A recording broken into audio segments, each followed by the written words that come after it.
Ми перед тим, як ходили, тягнули жереб. І прикинь, мені кожен раз чорт попадався.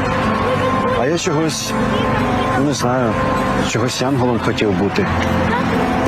А ми теж ходили. Я самий старший був, зібрався, кажу, ну що, хто царем буде?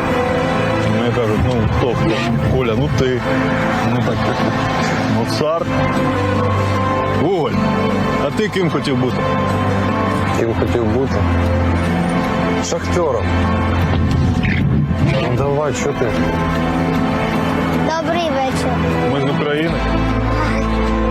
Щедрик, щедрик, щедрівочка.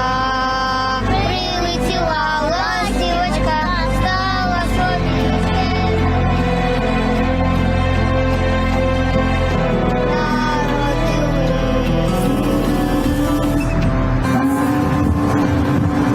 Тю. Ну супер. І цар у вас правильний. Та ні, не треба, ми ж так, просто.